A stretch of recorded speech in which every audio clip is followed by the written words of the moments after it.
Hello, hello, hello. How are you guys doing today?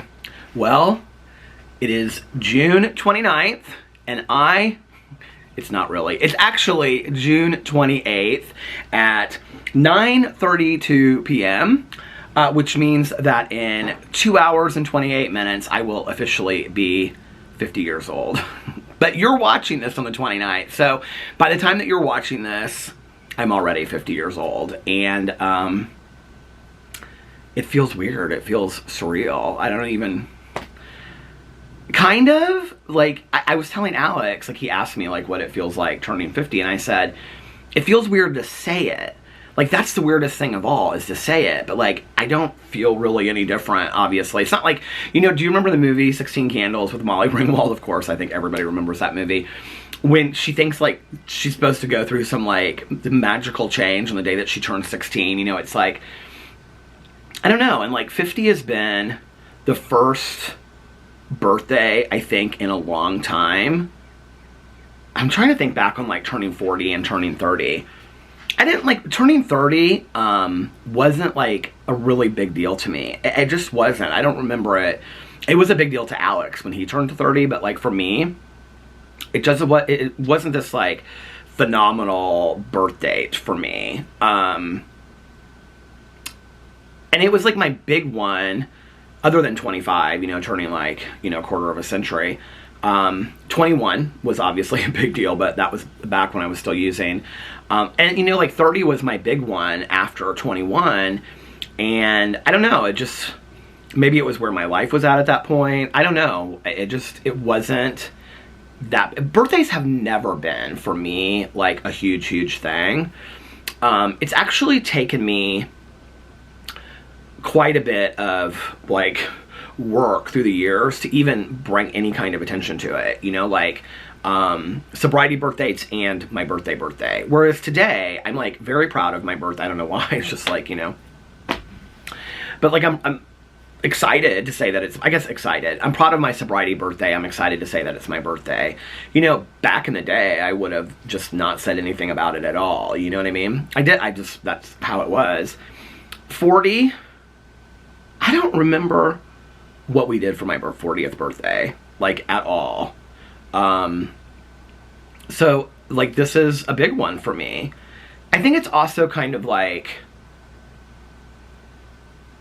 as maudlin and morose as this sounds, I feel like it's kind of like the beginning of my last parts of my life.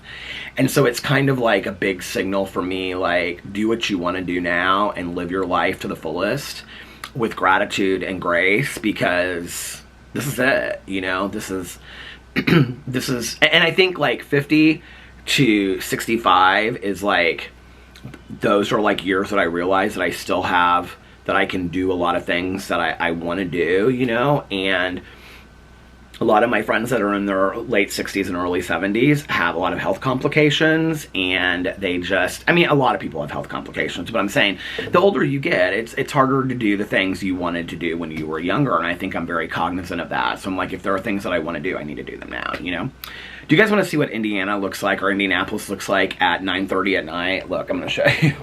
It is still completely light outside. Isn't that weird? Well, I think it like gets...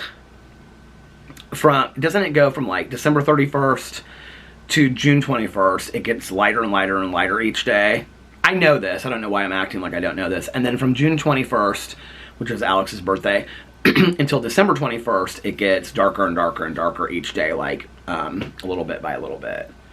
And so I think June 21st is the longest day in the year, and December 21st is the shortest day in the year. Isn't that correct? Anyway, it feels weird when it's like this bright outside. So, Peter, you might ask, what have you done in the 2 hours since you filmed your last vlog? No, it's been longer than that. What time was it? It was like 5 to 6, I think I filmed it, 5 to 6:30 or something like that. And it's 9:30 now. Well, I made some Trader Joe's mac and cheese and had Impossible chicken nuggets, and I watched America's Choice game show while Alex was doing some work upstairs, and then he talked to his mom on the phone. And then we made the bed, because I had washed the sheets today. I think it's a Venezuelan tradition that he told me.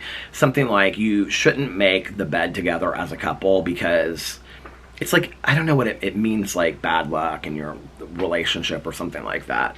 But anyway, we made the bed together today, and little Boo Radley didn't want to get off the bed for us to make it, but he got off the bed, and then we put him back on the bed, and then now Alex and him are upstairs while I'm vlogging. So that has pretty much, I talked to Tanya Jean for a long time, and let's see what else. None of my 4 friends went to the meeting tonight. One of my friends, she actually went to an earlier meeting because she had something that she needed to do tonight, and she was super busy all day long. So she was like, I can't go tonight, and she was my ride. So that was why I didn't go to the meeting.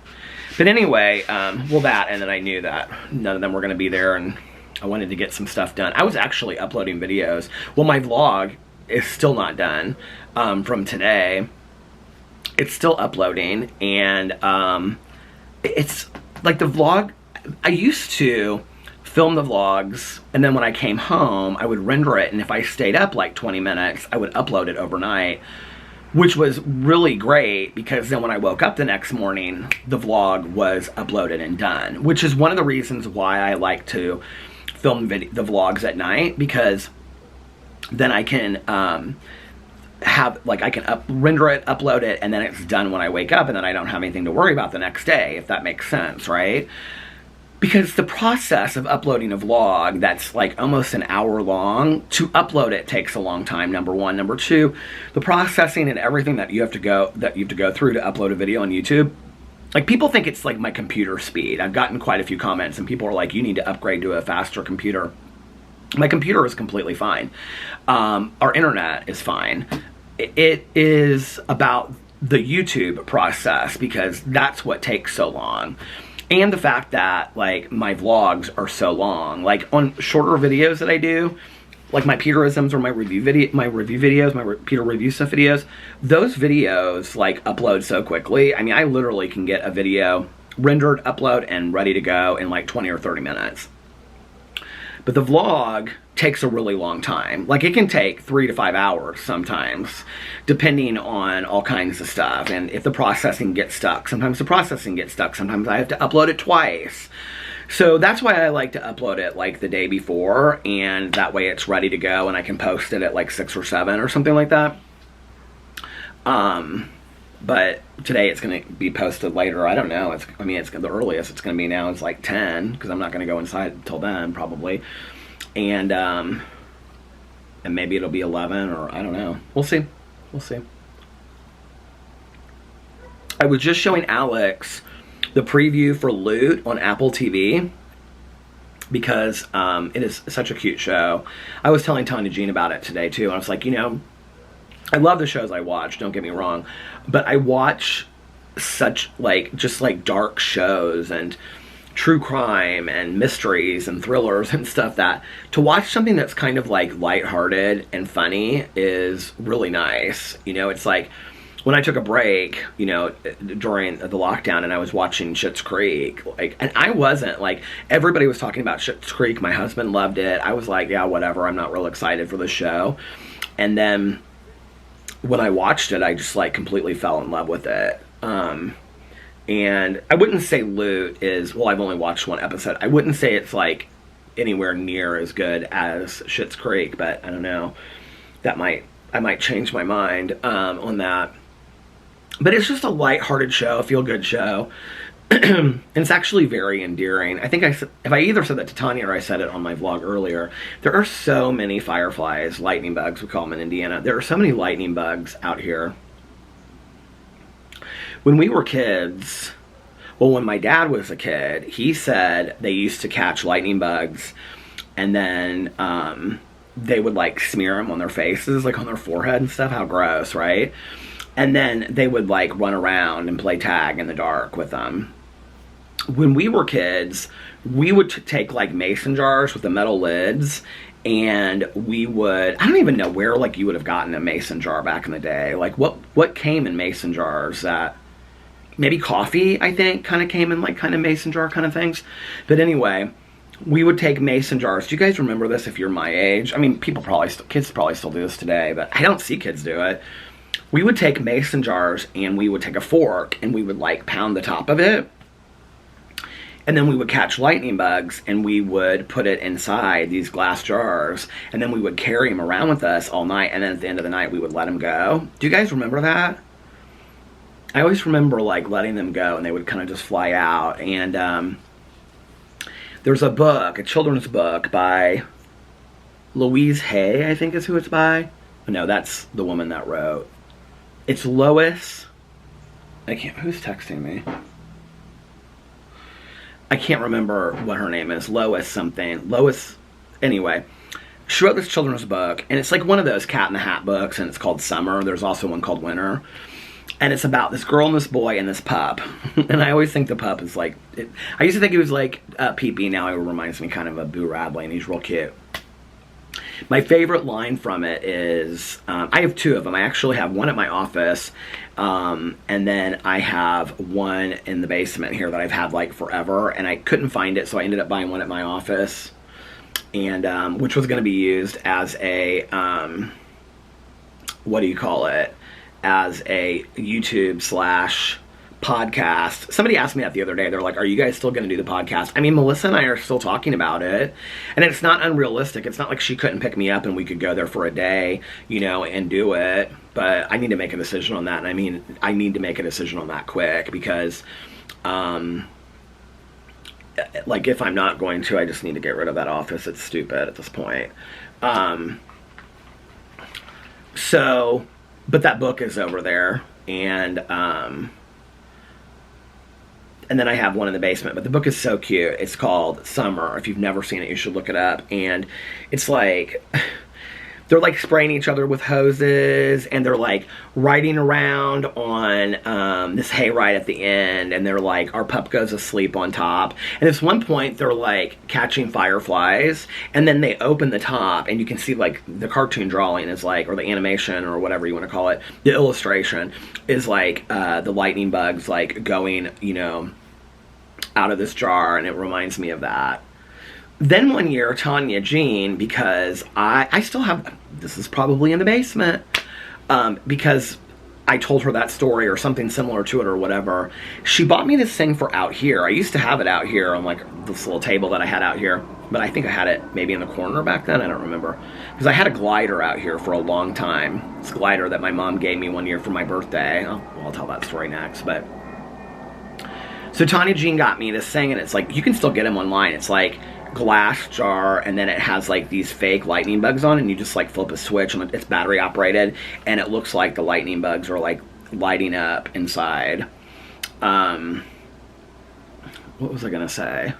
Oh, my mom. So I have this apartment. This was when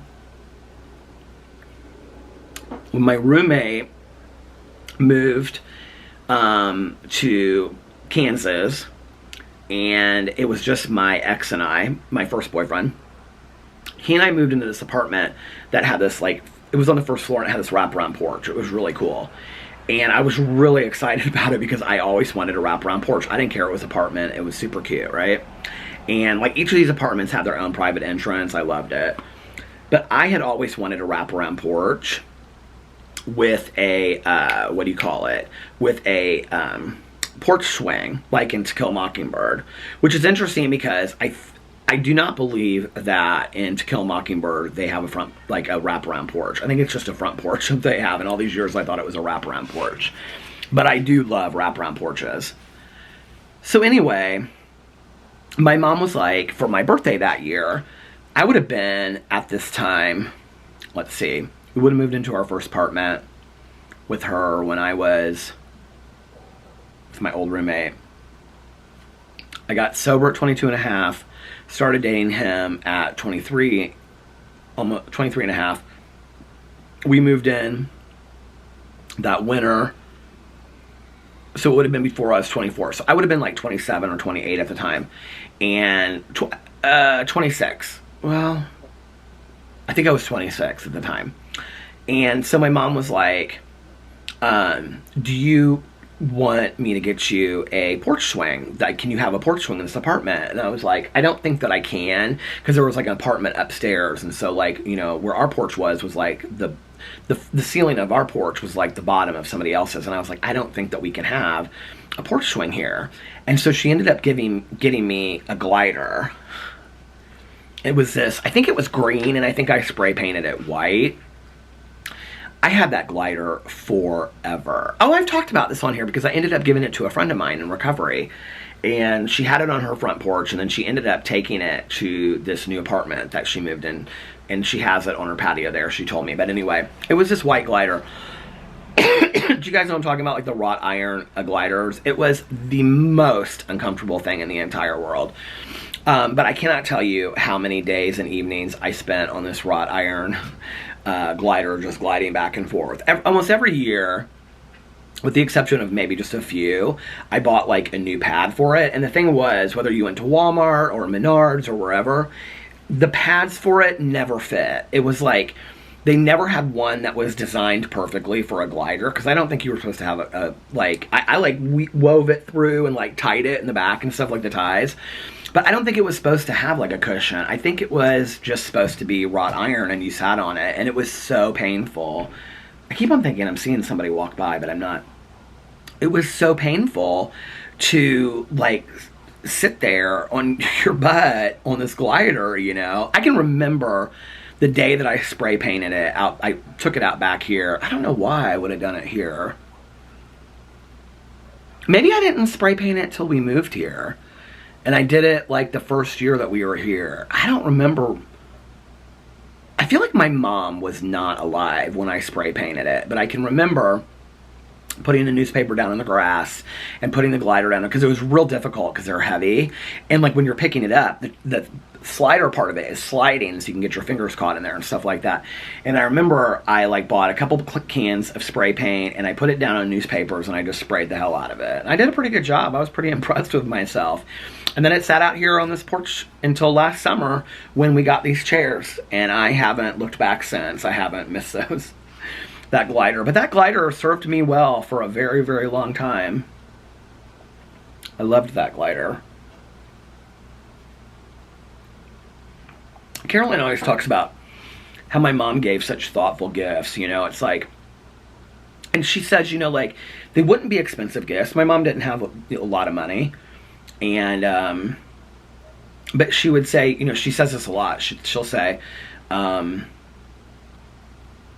you know, that your mom always, like, you could tell she put so much thought into her gifts, and they were really, like, specific to who you were as a person. And she did, like, and she would, like, if she knew your birthday was next year, you were graduating from high school, or it was your 50th wedding anniversary or whatever, you know, like, she would really go out of her way, like, months ahead to, like, look for stuff. And that's how she got stuff cheaper, because she would buy most of her gifts, like, on clearance and stuff. They didn't necessarily look like clearance items, but, you know, my mom would always buy things like, she always thought it was really cool, like, if somebody had a baby, to, like, give them, like, a vintage silver spoon. And so, like, she would go to, like, vintage shops and stuff, or whenever they had, you know, stuff like this, if she saw it at some store, she would buy, like, a vintage silver spoon, you know, or something like that, or, like, a pewter toy rattle or whatever, and she'd have it polished up, and then, you know, she put like a really nice like ribbon on it and boxed it up. And, you know, my mom just gave like the most amazing gifts. She just was so thoughtful with her gifts. Or if she knew that there was like a poet that you loved, like, you know, she would seek out some like, you know, book that was really rare and hard to find by that poet or that author. You know, she just was really, really good with that kind of stuff. It's interesting because I can remember my mom, I was like in my early 20s, and she believed in this whole idea of having a signature scent of cologne, right? And so she went to some store, I can't remember where she went, but she like smelled like all of these colognes, or and I don't know really, I can't remember the whole story, but she found what she believed would be a good signature scent for me, and it was Michael Kors for Men. I think, honestly, one of the gifts that we buy people often is cologne. Like, I buy it for Alex, or perfume, you know, for your wife or your girlfriend or whatever. it's a hard gift to buy somebody. And the reason why is because what you like is not necessarily what somebody else is going to like, or what you like, how it smells. It may smell differently on them, or just because you like it doesn't mean that they're going to like it. I mean, really, honestly, perfume and cologne are difficult gifts to buy people. She bought me this cologne, Michael Kors for Men. It was the one that looked like a bourbon color, and it was like an amber color, and it came in a clear bottle, and it had a black top on it. People tell me it's not discontinued. People tell me you can still buy it. You can buy it, or you can buy it on like Overstock.com and stuff like that, but it's bad. It's watered down, and it has been discontinued for years now. I wish she would bring it back because I love it. And the last time that it was available, well, I bought one at Overstock.com, and it turned to water like that. And I actually still have that upstairs in my bathroom because I like to smell it sometimes. But like, if I put it on, it like, you can't smell it 2 minutes after that. But the last time that I really saw some in stores that it was still around, it was at Perfumania in Edinburgh at this outlet mall. And I bought like 3 bottles because I was like, I don't know, it's been discontinued. Well, I don't know if it had been discontinued at that time or if they had announced that it was going to be discontinued. But I literally, at that point, I had probably, I mean, that was up until my 40s. So I had worn it forever. So 15, 20 years. I don't know. And I only ever met one other person that wore that cologne, and it was somebody in recovery. Isn't that so funny? So anyway, I never met anybody, and people come up to me all the time, and they would be like, "Oh my God, I love that! Oh my God, I love it! Oh my God!" I get that all the time now. I mean, constantly. People come up to me and they're like, "What do you have on?" Women always. And they're like, "Oh my God, you smell so good." Like every time I get into an elevator, every time, you know, it's always like, anytime I go in someplace, somebody's like, "Oh my God, like who is that smells so good? You smell so good," or whatever. And it's Creed Aventus. Well, the difference between Michael Kors for Men and Creed Aventus is several $100s. And so I use the Creed Aventus sparingly, but I love the smell of it. Love, love, love, love, love the smell of it. But I use it like super sparingly because I like to make a bottle last forever. I bought Alex for Christmas. Was it Christmas? I think so. Lafayette Square. Lafayette Street, it's in Indianapolis. Lafayette Square by Bond, number 9. And at first, like, I got it, so when I went to Saks to buy him a cologne, I wanted to buy him something new, and they were like out of several Tom Fords, and I have to just tell you, like, for the price, I don't love the Tom Fords. I just don't. Not for me. I mean, I've smelled them on other people, and they smell really good. The Vanilla Tobacco one I really like on other people. I don't like it on me. But then I looked at these other ones. I can't even remember what they're called. They were so expensive, and I didn't like any of them. Actually, Alex and I, there was a brand that we went and smelled. There's these 2 guys on Instagram, and they also have a YouTube channel called Yummer Time. And they, back in the day, were more fashion vloggers. They're not so much anymore, but they're a couple, and they're married and stuff. They're really nice guys. And so they like showed which colognes they were wearing, and they're like high-end colognes. So I like screenshot it, and I went and I took it to Saks when Alex and I went not too long ago, and I smelled both of them, and I didn't like either one of them. I was like, no ma'am, I don't like these. And then there was another brand that I smelled, and I didn't like it, that I was going to get for Alex. But at Christmas when I went there, they were out of everything. The only other Creed that I like for men is Green Irish Tweed, and I don't really love that. Creed Aventus is really the only one that I like. And so I was looking at Bond, and I was like, "What's your best seller that you have available?" And it was like, this girl immediately was like, Lafayette Square. And I was like, let's just do it. And I kind of just smelled it real quick and was just like, let's do it. I wanted Alex to have a really nice cologne. So I got it home, and he sprayed it on, and I just was, oh, there's a lightning bug right there. Look, can you see it? Oh, it just kind of came right in front of me. And I was like, I don't know that I like this. Now when he sprays it on, I'm like, oh my God, I love that. It smells so good. It smells so good.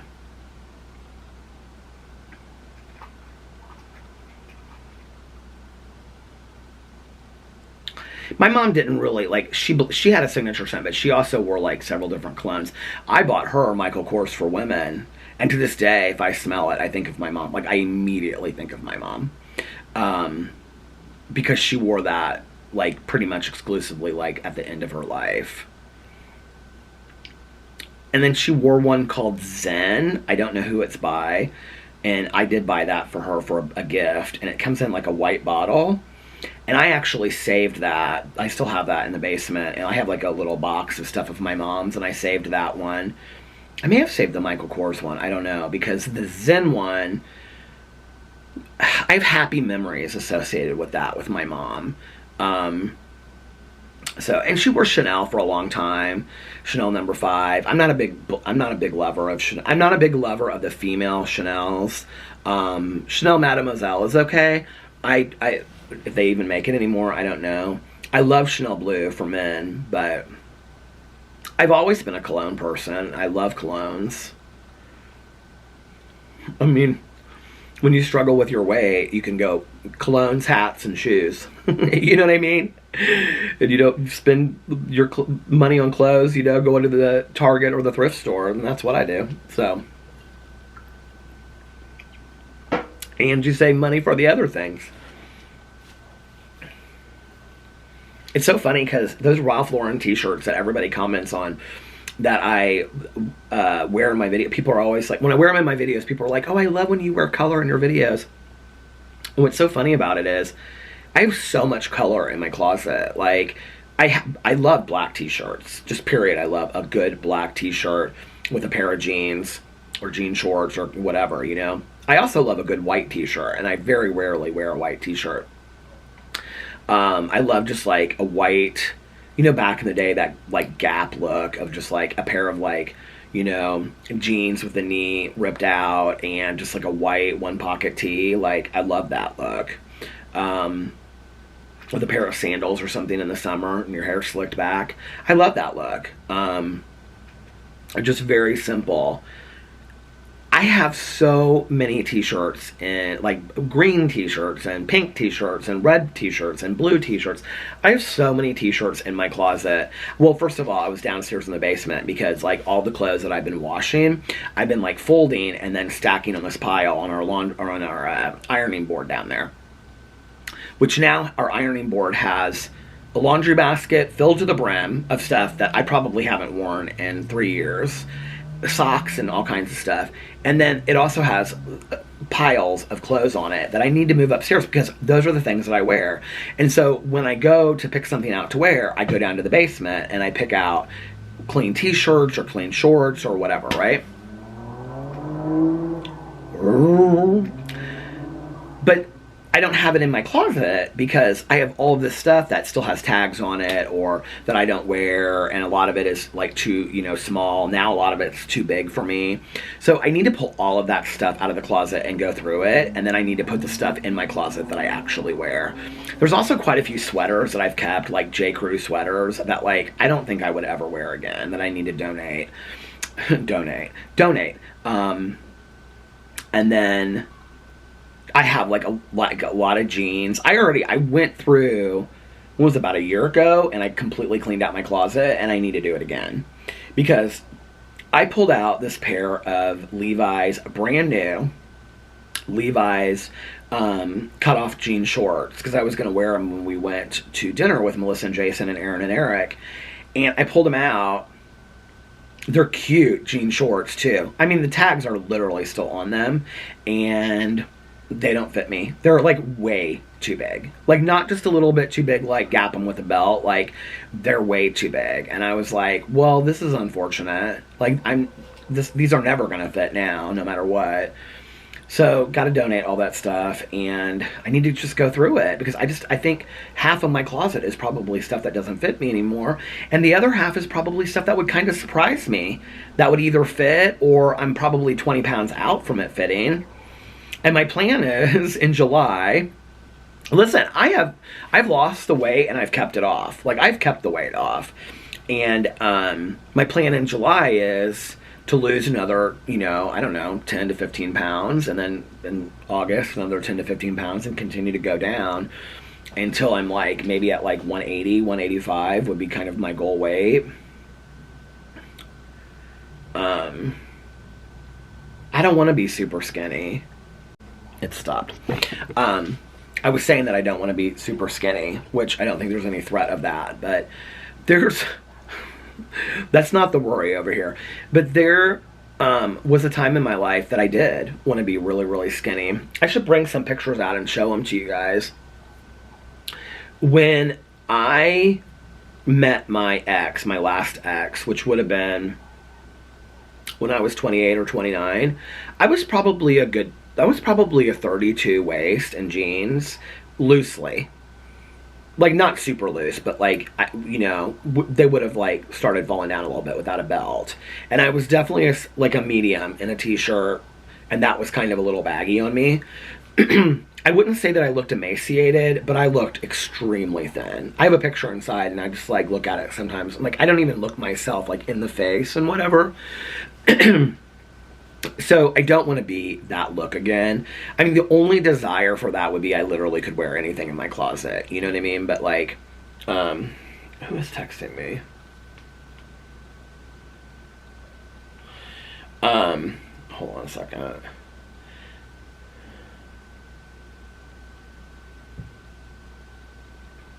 Hold on. There's a lightning bug over there.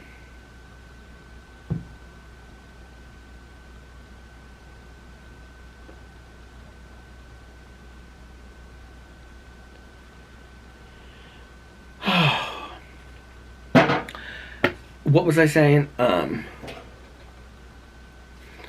So, yeah, I don't want to be that thin again. But I would like to be able to be thin enough that, like, I could put on a pair of jeans and a good one-pocket tee. I mean, this is a one-pocket tee, but, where I didn't, like, feel I mean, I still feel gutted and everything like that. I mean, I'm still a far way from being the way that I want to be.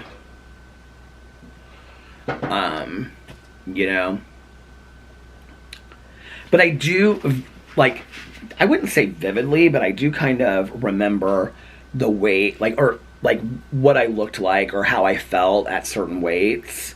And when I was 180, I was comfortable in my clothes. And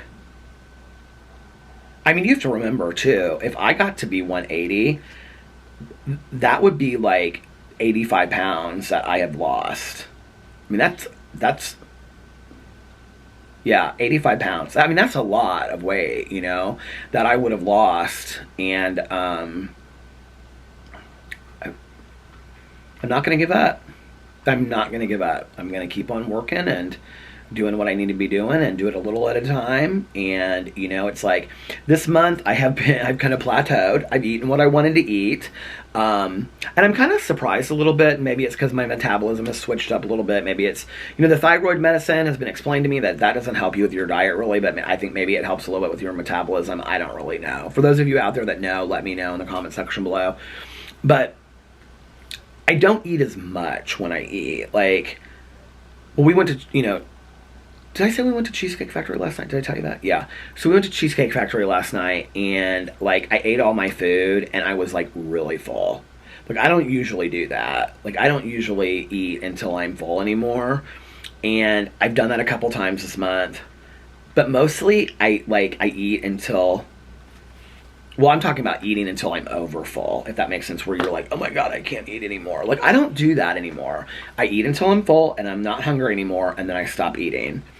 And now what I'm trying to do is, before I would like bring home the food and I wouldn't even be really that hungry, but I would know that it was in there. And so I would eat my leftovers.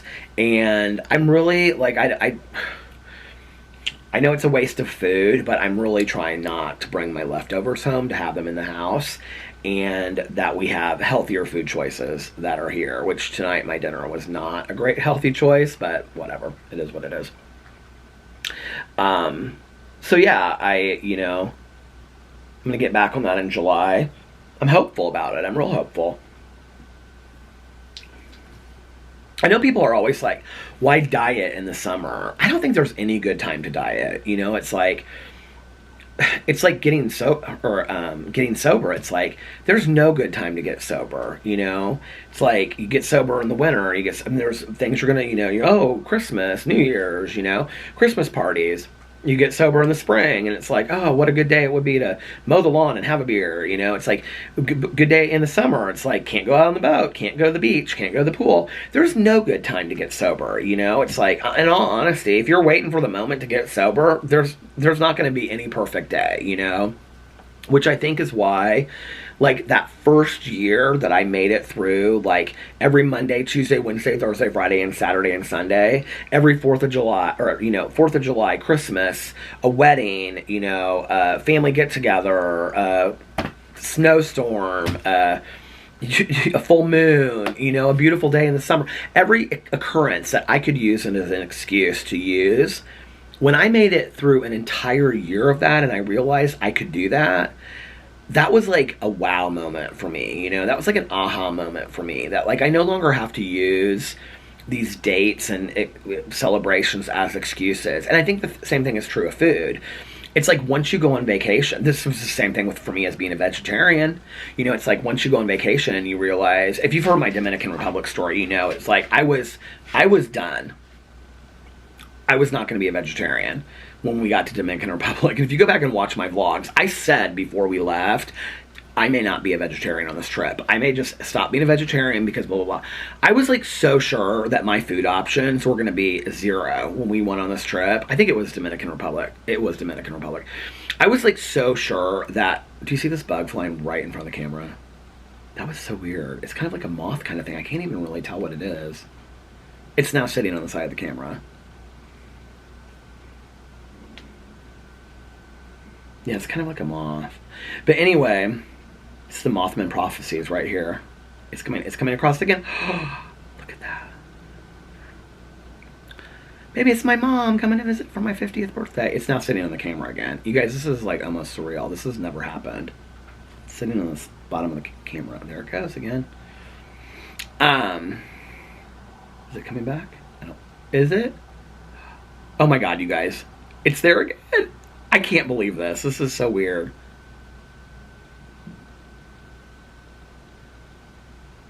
It's weird because for me, I can't really see it, and it looks like translucent, like it's floating through the air. It's the weirdest thing. I can't even, it almost kind of looks like, do you remember those creatures in that movie, The Abyss? That's what it looks like up close, because I don't have my reading glasses on. But anyway,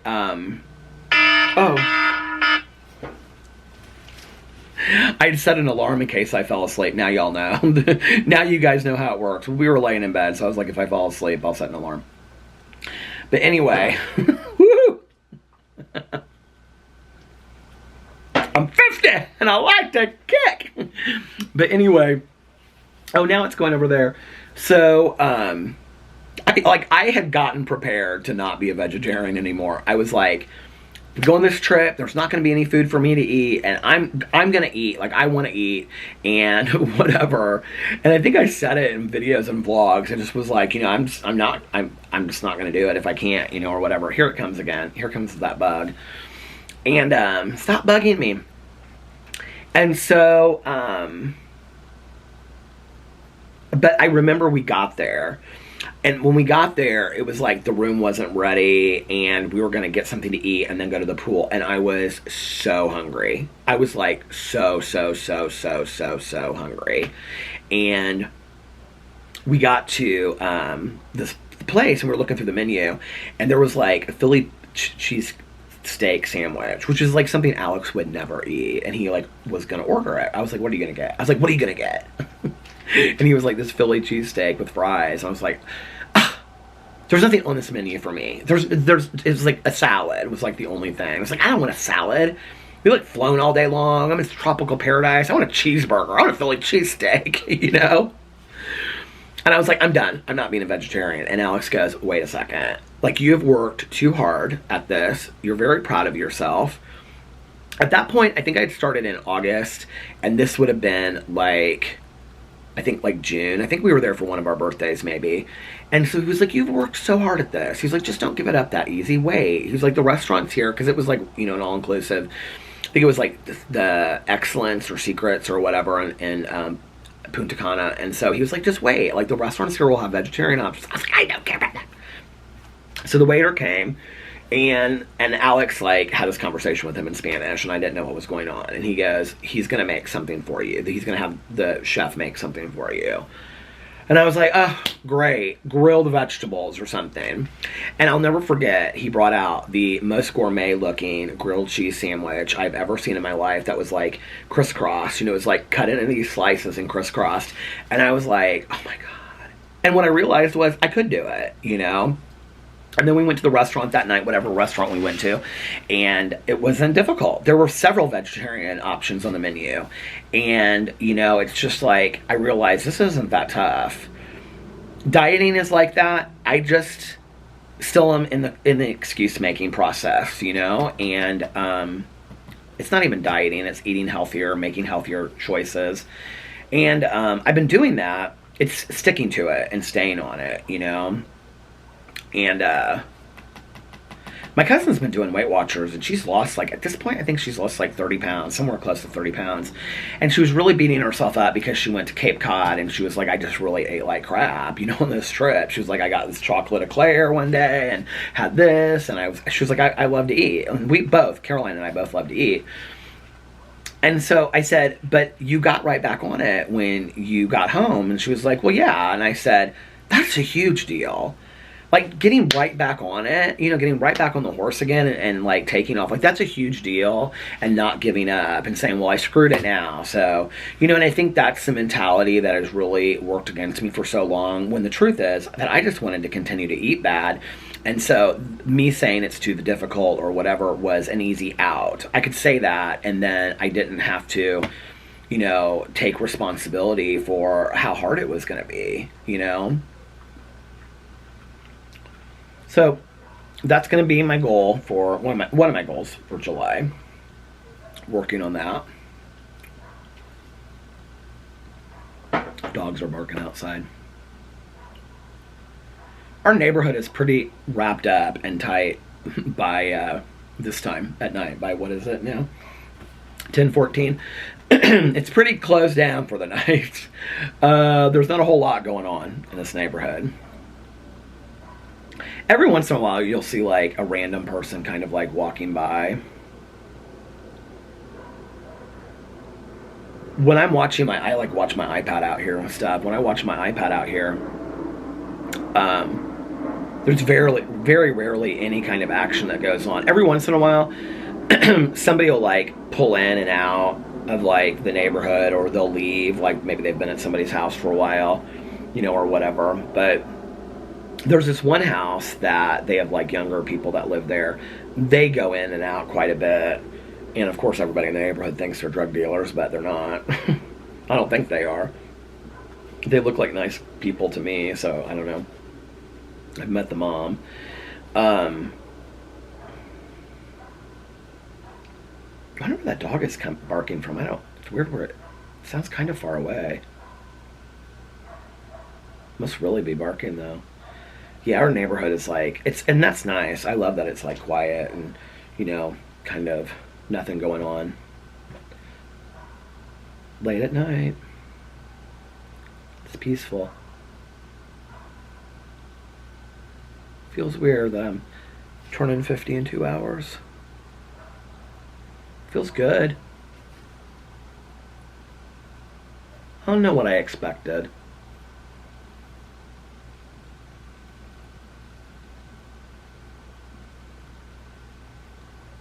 Do you ever feel like in life you lower your expectations for things so that you don't get disappointed?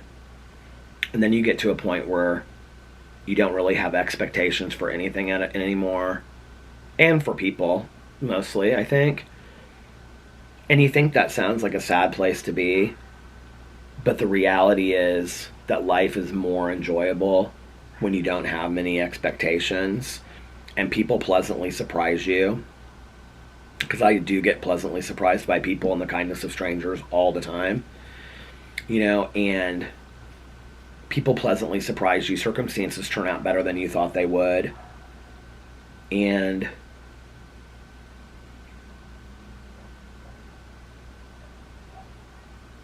I don't know, I've tried to let go of those expectations. For other people especially, because I don't want people to have such stringent expectations of me and be let down, you know? Resentments, I have always been taught, are unfulfilled expectations. That resentments are when someone or something didn't turn out or treat us the way that we expected. And we've held on to that. And so, you know, resentments are unfulfilled expectations. And when I look back on my life and I think, well, this person, they treated me this way, or this happened and it should have gone a different way, or this circumstance happened, or this situation happened, and that's not fair, or why did that happen to me, you know? And I did live my life like that for many years, using and in sobriety. And then what I realized was, where did I hear along the line that life was fair? It's a woman that I used to work with back in the day. You know, she would say to some of the patients, you wouldn't want life to be fair. If life were fair, you might be living in some third world country with no clean water to drink. Like, that could be fair, you know? You don't want life to be fair. Instead, let's take a look and be grateful for the things that we have and the things that we are given. And every day I try to be aware of my blessings and be aware of all of those things in my life that make my life so magical, no matter how small they are, and be so thankful for the people that I have in my life, because I am so incredibly thankful, you know? And just realize that